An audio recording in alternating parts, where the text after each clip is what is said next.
que vengan, les presentaremos batalla.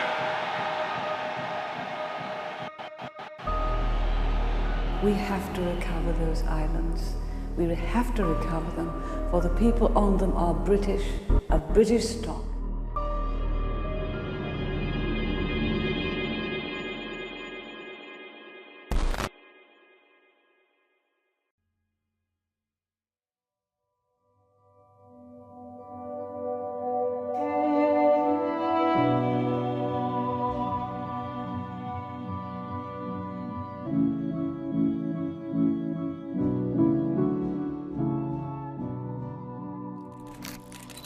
Liliana, muchísimas gracias por estar acá con nosotros y muchísimas gracias también por todo lo que vos hiciste por Argentina. Es un honor poder estar conversando con la única mujer militar en pisar las Islas Malvinas. Bueno, muchísimas gracias a ustedes, porque gracias a ustedes, como yo siempre digo, gracias a los medios de comunicación, gracias a los docentes y gracias a las escuelas, podemos seguir malvinizando. Y Malvinas no va a quedar en el olvido. Empecemos, si querés, por cómo fue tu carrera, por cómo empezaste vos en la milicia argentina. Bueno, yo ingresé en Fuerza Aérea en 1980. En ese entonces no había mujeres militares en ninguna fuerza armada ni de seguridad. Y yo diría que las profesiones estaban tan estereotipadas que las mujeres tenían muy pocas posibilidades de introducirse en algunas profesiones. No es como ahora que hay mujeres en todas las profesiones, en todos los oficios y en todas las actividades. En esa época había profesiones de hombres y profesiones de mujeres. ¿Por qué elegiste enfermería? Pues soy rebelde. No, lo que pasa es que yo elegí enfermería. En realidad yo siempre dije que iba a ser veterinaria. Pero cuando tenía 15 años, yo desde los 7 había sido scout. En ese entonces los scouts eran varones y las mujeres eran de la Asociación Guías Argentinas. Es decir, yo era guía argentina. Cuando tenía 15 años tenía que pasar de guía de caravana a guía del sol y tenía que cumplir una actividad solidaria en el tiempo, no cruzar a un viejito en la esquina. Entonces yo me anoté como voluntaria en el Hospital Durán. La obligación era 2 horas por semana. Cada vez me empezó a gustar más, empecé a ir 2 horas día por medio, después 2 horas todos los días, después hasta los fines de semana. Y terminaba de estudiar para el día siguiente para la escuela y yo ya me iba para el hospital. Cuando terminé la secundaria, la enfermera jefe, que en ese entonces se le llamaba Cava, porque como ya estaba tan acostumbrada a trabajar ahí, la Cava le había pedido a la jefe voluntaria que me mande siempre ahí, porque yo hacía todo ahí ya, ¿viste? Manejaba todo ya. Los médicos me llamaban para que los ayude, las enfermeras me decían, tomá, anda a repartir la medicación, ¿viste? Todo hacía, les daba de comer, hacía de todo. Entonces me dice, vos tenés que estudiar enfermería. Y yo le digo, no, mira, yo ya me anoté, ya di el tríptico en veterinaria. No, pero vos sabés que vos tenés mucha pasta para enfermería. Yo te voy a acompañar hasta la escuela de enfermería. Le digo, bueno, pero mirá que mi prioridad es terminar a ser veterinaria. No, pero vas a ver que te va a ir bien. Y por eso entré en enfermería. Accidentalmente, como todo en mi vida.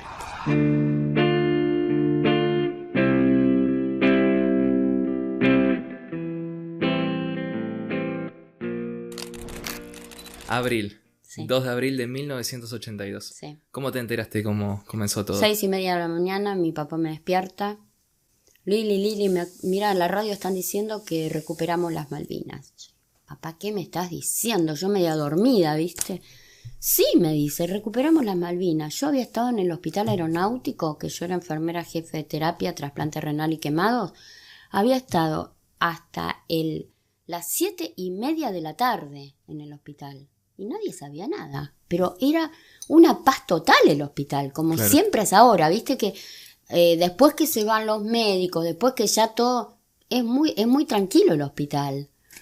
Bueno, voy al hospital, era una ebullición total, viste, todos corriendo, todos... ¿Viste que recuperamos las Malvinas? Bueno, todo así. Entonces, el jefe de terapia, que era el capitán Müller, me dice, Lili, vas a tener que preparar los botiquines de emergencia médica, que son unos botiquines más o menos así de grandes, que parecen como un lavarropas y que tiene todos cajones rebatibles con todo lo que se puede necesitar en una emergencia en vuelo. Todo, absolutamente todo, en cuanto a drogas, en cuanto a elementos. Claro, en esa época no había mail. Entonces había que hacer el pedido manuscrito, llevarlo a la dirección de abastecimiento del hospital, después la dirección del abastecimiento del hospital, después que lo revisaba, mandaba un soldado a la dirección de abastecimiento de la Dirección General de Sanidad. Ahí lo revisaban, viste, parte por parte. Después mandaban un soldado a la dirección de abastecimiento del Cóndor, ¿viste? Entonces no es como ahora que todo puede salir en un día. Se puede organizar, sí, de otra manera, me imagino. Sí. Eran otros tiempos y hay que entender el contexto social y cómo era la sociedad en ese momento, ¿no? Bueno, y finalmente me entregan todos los abastecimientos, el abastecimiento, se arman todos los BEM y el Hospital Aeronáutico mandó del 5 al 28 de abril 5 enfermeras para que colaboren en el armado del Hospital Rubicable. El Hospital Rubicable es un hospital de alta complejidad, tiene 11 módulos, era el único en ese momento que había en la Argentina, lo tenía Fuerza Aérea en ese momento. Se lleva el Hospital Rubicable primero a Comodoro con la intención de llevarlo a Puerto Argentino, pero los ingenieros de Vialidad Nacional informan que es demasiado pesado para soportar la turba, es decir, que se iba a hundir en la turba. Claro. Entonces decidieron dejarlo en Puerto Argentino. Quedó en la brigada, al lado del hangar de YPF y frente a la pista.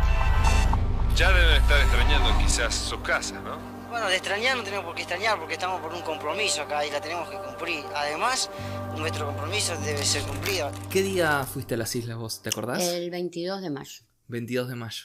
¿Cómo te enteraste? Nosotros normalmente teníamos una habitación chiquitísima, así que tenía lugar nada más que para 3 camas cucheta, donde nos turnábamos para descansar cuando no había pacientes o cuando no nos tocaba atender a los que estaban en terapia o en internación. Me golpean la puerta, me dicen: Lili, ¿te animás a acompañarnos en un vuelo? Tenemos que hacer una evacuación masiva desde Puerto Argentino porque el hospital de Malvinas, de Puerto Argentino, está sobresaturado de pacientes porque justo fue el desembarco en ese momento. Y bombardeaban, pero sin descanso. ¿Y cómo fue ese primer momento donde el avión llega y vos pisás Malvinas? Viento, frío, todo oscuro, totalmente negro. ¿Ansiedad antes de llegar? En realidad sí, ansiedad, incertidumbre, porque no sabía lo que me iba a encontrar. Vos imagínate que es algo para lo que vos no te podés preparar. Claro. Porque como yo siempre digo, esto fue el bautismo de fuego de Fuerza Aérea y de la sanidad. Y nada de lo que se había estudiado o practicado sirvió ahí. Porque esto era, primero, Fuerza Aérea normalmente se considera que los vuelos las hace sobre tierra, no sobre el mar.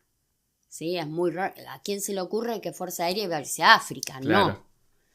Entonces, eso es el primer punto. Y segundo, una isla. Más extraño todavía, ¿entendés? Entonces todo tuvo que adaptarse, todas estas condiciones a situaciones muy, muy especiales en las que se tuvo que inventar cómo solucionar los problemas, ¿no?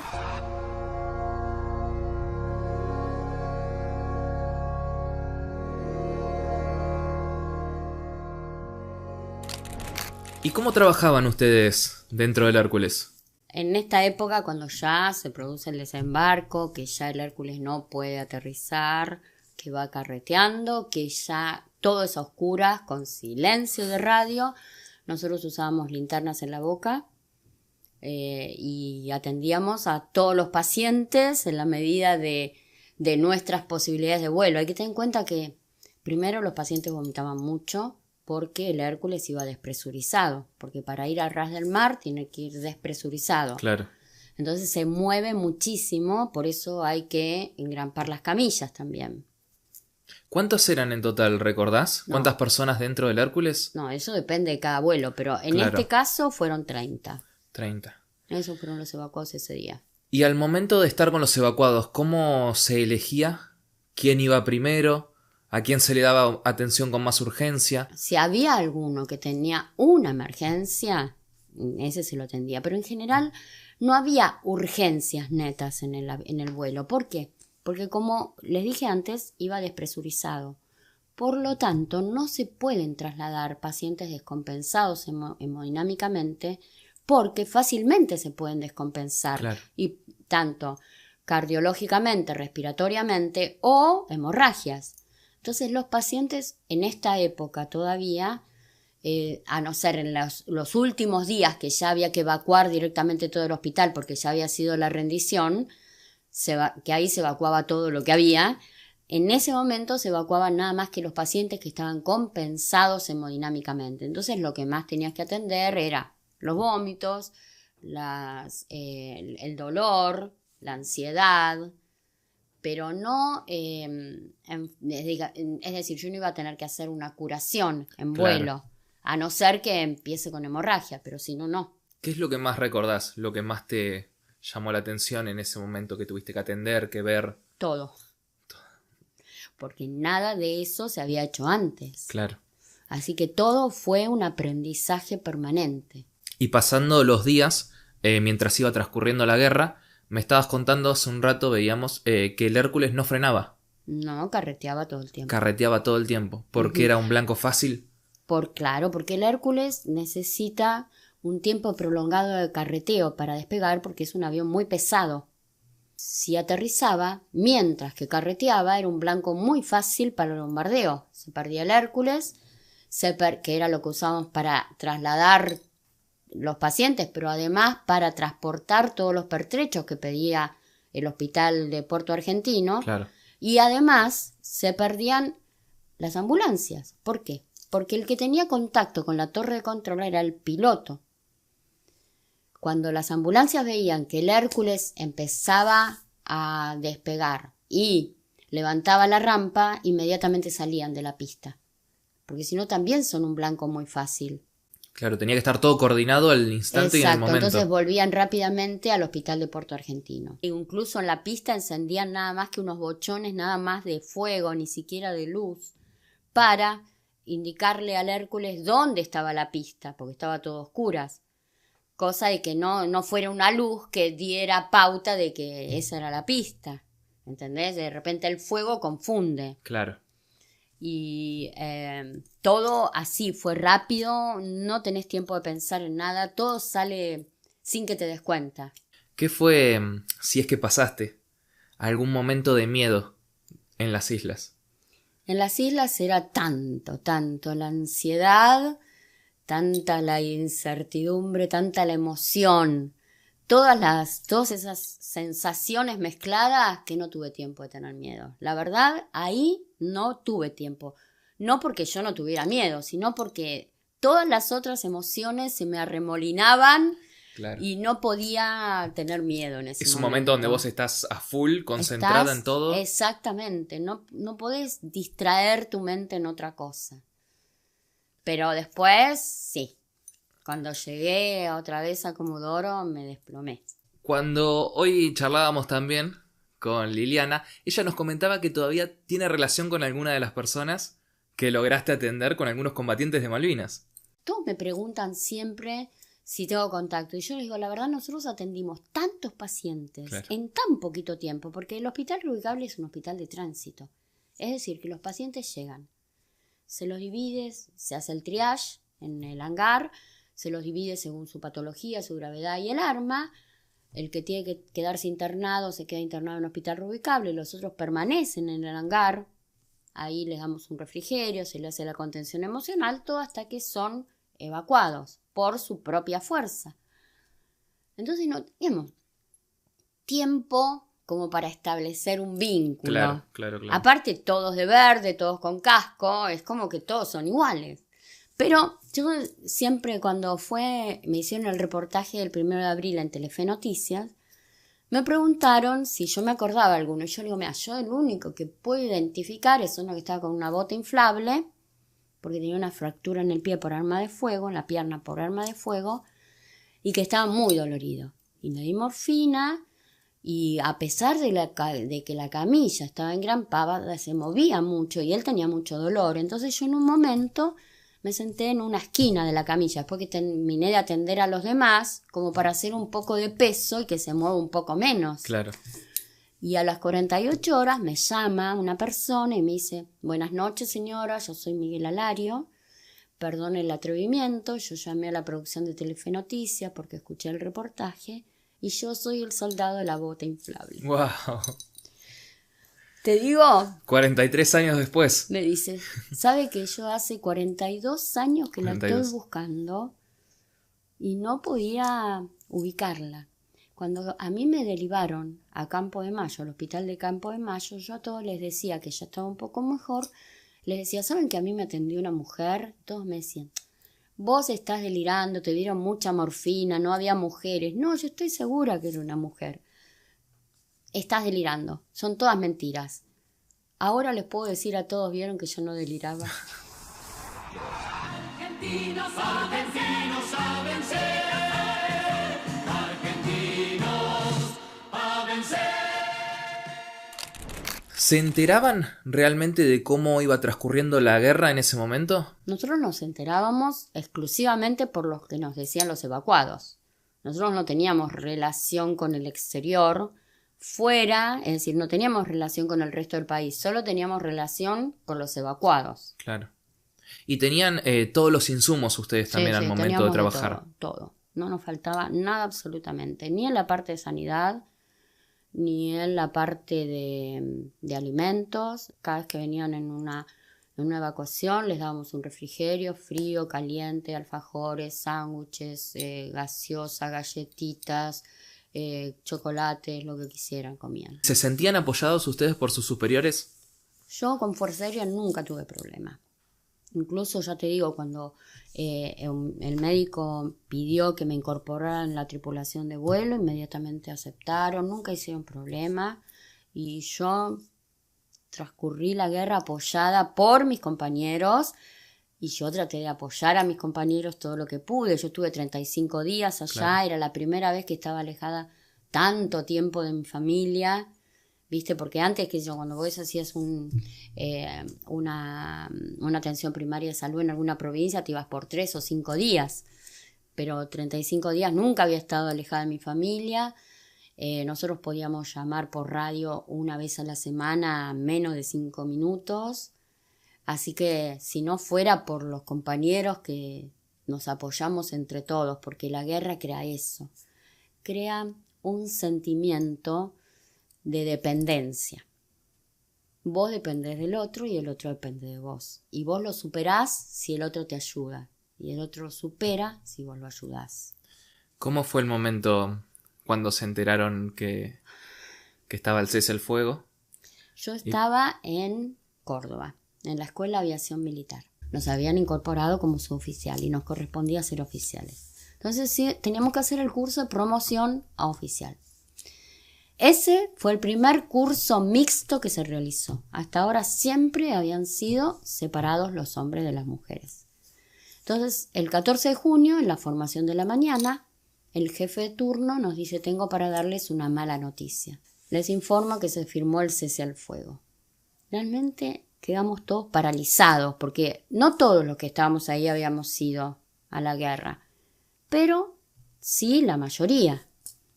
Entonces quedamos como medios paralizados, pero como yo siempre digo, la escuela de aviación es una vorágine en la que tenés instrucción militar a la mañana, tenés clase a la tarde, tenés que estudiar para los exámenes del día siguiente, que todos los días tenés examen, tenés las 3 horas de imaginaria a la noche.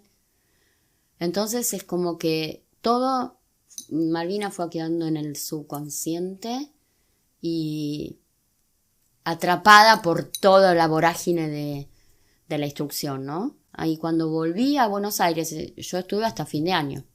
Cuando volví Claro. a Buenos Aires, volví otra vez a mi cargo como enfermera jefe de terapia intensiva de trasplante renal y quemados. Nadie me preguntó por Malvinas. Nadie. Ni uno solo de terapia, ni uno solo del hospital. ¿Por qué crees que pasó? Porque fue una derrota. Lo Y tomaban de mejor esa manera. olvidarla. Sí, una derrota hay que olvidarla. Es lo más sano para la mente. Ignorar lo que te duele. Claro. Y para la mente social era mejor olvidar que reflexionar. 14 de junio de 1982 se establecen las condiciones de cese de fuego y retiro de tropas. ¿Cuándo crees que fue que se dejó de ver como una derrota en sí y se empezó a reafirmar y reclamar nuevamente por la soberanía? Que en el 2010 es como que es muy se reciente. Empezó a reactivar esto. Es como que fue en el 2010 que se empezó a preguntar qué había pasado en Malvinas, la sociedad. Porque hasta ese momento no se lo preguntaba. Y como yo siempre digo, vos no podés hablar de algo que al otro no le interesa. Entonces, justamente, yo creo que pasa por ahí. Que la derrota fue una herida demasiado profunda para la sociedad, que le costó cicatrizar y que recién empezó a poder reconstruir la historia ahora. Y esto hay que asociarlo con una parte política y militar que también quiso dar borrón y cuenta nueva, ¿no es cierto? Okay. Eso también hay que tenerlo en cuenta, porque la sociedad lo manejó de una manera, pero la política y la parte militar de otra totalmente diferente. ¿Qué se siente o cómo te describirías siendo la única mujer militar en pisar las Islas Malvinas? Siento un orgullo, un privilegio, una emoción, porque es como vivir el sueño de niña. Cuando yo era niña, siempre las maestras te hablaban de que las Malvinas son argentinas. Nadie hablaba de que estaban ocupadas por los ingleses. Era parte del territorio nacional de Tierra del Fuego, claro. Islas del Atlántico Sur. Entonces, de repente, que ese sueño que después empezó a desmoronar con los años, se hiciera realidad, para mí fue una emoción total. ¿Sos reconocida como veterana? Sí, fuimos reconocidas desde el primer momento. Fuerza Aérea a mí me condecoró el 1 de mayo de 1983, que es el bautismo de fuego de Fuerza Aérea, en el helipuerto del Cóndor, al mismo tiempo que los varones. En el 92 el Congreso Nacional nos condecoró en el mismo acto que a los varones. En 2012 el Ministerio de Defensa emitió un decreto para evitar confusiones de quiénes eran consideradas veteranas de guerra. Porque hay muchas que se incluían, pero en realidad el Estado Nacional no las considera veteranos de guerra, porque para ser veterano de guerra hay que estar dentro de la zona de exclusión, es decir, en el TOM, que es el Teatro de Operaciones Malvinas, o en el TOAS, que es el Teatro de Operaciones Atlántico Sur. Entonces, las que reunían esas condiciones éramos 16. Hay que tener en cuenta que la mayoría de los veteranos nunca nos vieron. Claro. Entonces al principio ellos mismos nos negaban y decían no, mujeres no hubo, así como le pasó a Miguel con respecto a sus compañeros. Pero después que empezaron a conocer nuestra historia, pero vos no sabés, nos respetan un montón, nos invitan a todos lados, donde más tener reconocimiento es cuando vas a dar charlas, te hace llorar la ¿Qué te gente. genera estar con niños y contarles toda tu Mucha historia? responsabilidad, porque tengo que transmitir la verdadera historia para que ellos puedan darse cuenta cuando les están mintiendo. Y como yo siempre digo, es importante porque la historia puede ser contada de muchas maneras. Ustedes tienen la suerte de poder escuchar la historia de alguien que pasó y no alguien que cuenta lo que le parece que pasó. ¿Qué es Malvinas para vos? Malvinas es pasado, presente y futuro. Es todo. En mi vida es todo. Fue una época difícil. Fue una época gloriosa. Porque pude recuperar a la niña que había perdido Malvinas. Y ahora es el legado que me dejaron los que se quedaron allá para que Malvinas no se pierda y para que el país se dé cuenta, que la sociedad se dé cuenta que Malvinas es el futuro para la Argentina, por su importancia geopolítica, por su importancia estratégica, por su riqueza energética y vitícola, porque si perdemos Malvinas, perdemos la Antártida, si perdemos Malvinas, perdemos el Canal de Beagle, y va a llegar un momento que la Argentina va a quedar desolada. Entonces es fundamental que mantengamos viva esta causa para que Malvinas esté siempre en todos los foros internacionales, que los políticos no dejen de ponerla siempre en los foros internacionales para que pueda ser recuperada.